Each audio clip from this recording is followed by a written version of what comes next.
Hello বন্ধুরা, কেমন আছো তোমরা সবাই? আজকে চলে এসেছি নতুন একটি রেসিপি নিয়ে, কাঁচকলার কোপ্তা। তো এখানে আমি 3টে কাঁচকলা ব্যবহার করব। কাঁচকলাগুলোকে আমি খোসা ছাড়াইনি, মধ্যিখান দিয়ে টুকরো করে নিয়েছি। এখানে যা যা উপকরণ লাগছে আমি একবার বলে দিই।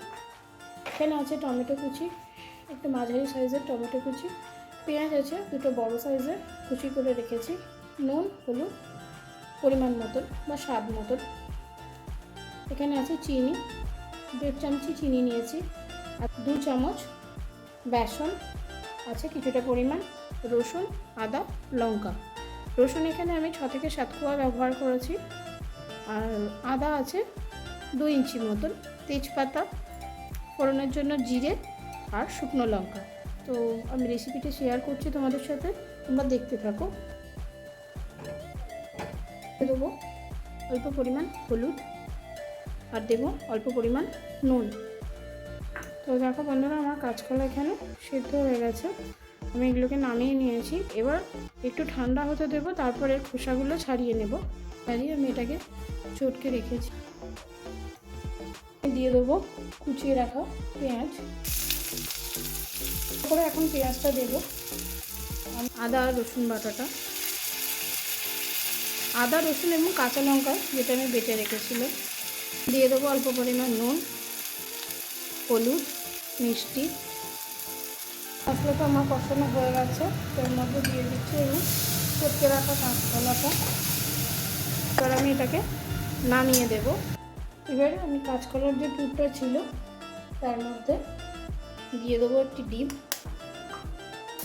চামচ যে বেসনটা নিয়েছিলাম বেসনটা দিয়ে দেবো, কুচিয়ে রাখা ধনেপাতাকে ভালো করে মিশিয়ে নেব। আমি এরকম গোল গোল আকারে বড়াগুলোকে দিয়ে দিয়েছি। ভালো করে আমি এগুলোকে ভেজে তুলে নেব। তাগুলো আমার কত সুন্দর হয়েছে, পুরো পকোড়ার আকারে। তো দেখো বন্ধুরা, আমার আরও একবার ভাজা হয়ে গেছে কোপ্তাগুলো। যে কাঁচকলা দিয়ে আমার এতগুলো মতো কোপ্তা হয়েছে। দিয়ে দিলাম গোটা জিরে, মধ্যে দিয়ে দেবো 2টো তেজপাতা, দিয়ে দেবো কুচিয়ে রাখা পেঁয়াজ।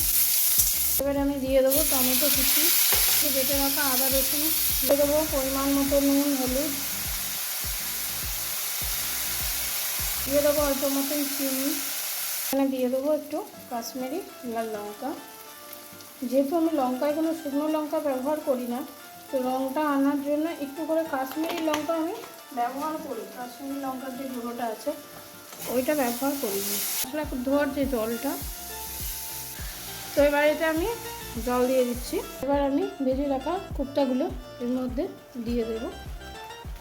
তবে এখানে গরম মশলা একদম, দেখুন কাঁচকলার কোপ্তা। আপনারা অবশ্যই বাড়িতে এই রেসিপিটি ট্রাই করবেন। যারা কাঁচকলা খান না তারাও কাঁচকলা খেতে চাইবেন। টাটা।